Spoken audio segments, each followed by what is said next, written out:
Thailand, which has the second highest energy demand within the 10-member Association of Southeast Asian Nations, is both a producer and importer of gas.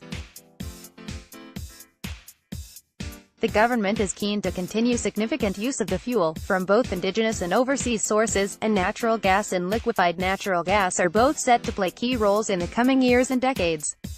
However, domestic output is forecast to decrease unless new discoveries are made and exploited.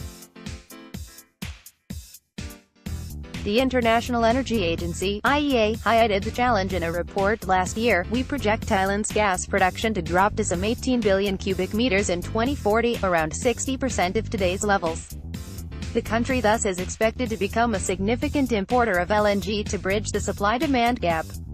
LNG imports are projected to increase substantially, but Thailand's government still hopes to have a thriving gas production despite its stated move to have 30% of final energy consumption from renewable energy sources by 2036.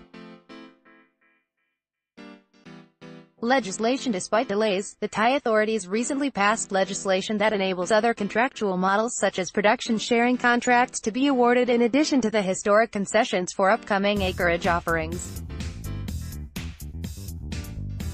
This legislation effectively launched the auction of the producing Bangkot and Erawan giant gas fields, the existing concessions for which expire by 2023. 5 bidders in late May pre-qualified to bid for the Erawan gas field, while 4 passed muster for Bangkot field, according to Department of Mineral Fuels Director General Veersak Pungrasamy. Unsurprisingly, the field's respective existing operators, U.S. Super Mahor Chevron and Thai national upstream company PTTEP, are keen to retain their assets and continue investing so that production does not tail off dramatically.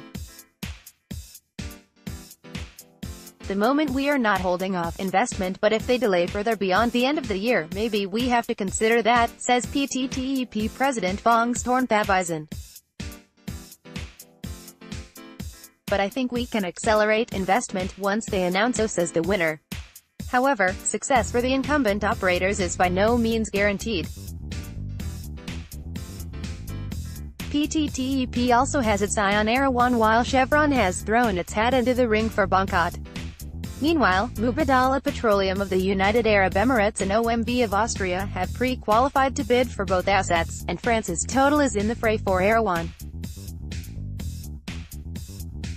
The players now have until the 25th of September to submit proposals, and the DMF is planning to announce winners by the end of the year and PSCs for the blocks in February 2019. Lions share these assets, which are being marketed as G1 61st, which hosts Erawan, and G2 61st, which hosts Bangkot, today produce around a combined 2.1 billion cubic feet per day of gas, accounting for 75% of the Gulf of Thailand's output. Bidders are required to commit to a minimum production of 800 million cubic feet per day of gas for Erawan and 700 mmcfd of gas for Bangkot at gas prices no higher than current levels for a 10-year term. The government is keen to ensure prices are not so high that they cause an unnecessary burden on domestic consumers, according to Phongsorn. Passing the novel petroleum legislation means Thailand also can now finally progress its 21st licensing round, which the authorities hope will attract fresh investment in exploration. There was a lackluster response to the last bid round, held more than a decade ago, and the country has been starved of significant gas finds for some time. In addition to gas produced from domestic assets, Thailand also receives a half share of output from blocks in the Malaysia-Thailand Joint Development Area (MTJDA), although some of those fields are in, or soon to enter, the depletion stage. The existing MTJDA agreement is due to expire in 2027, although negotiations for an extension are already underway, says a source. Thailand also receives pipeline gas imports from neighboring Myanmar, although the mature fields that today deliver such volumes are in decline. Woodside proposal sustaining or even increasing gas imports from Myanmar depends on several factors, not least the host government agreeing to the future export of large volumes against the backdrop of burgeoning domestic demand.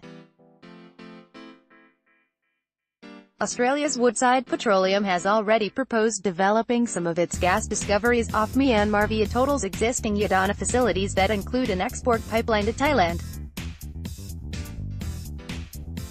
Woodside is targeting a final investment decision in 2020 and production startup 3 years later. Meanwhile, off Myanmar, PTTEP is weighing up the commerciality of its Aung Sanka gas development in Block M3, which could potentially see more pipeline gas flowing to Thailand depending on domestic requirements in Myanmar.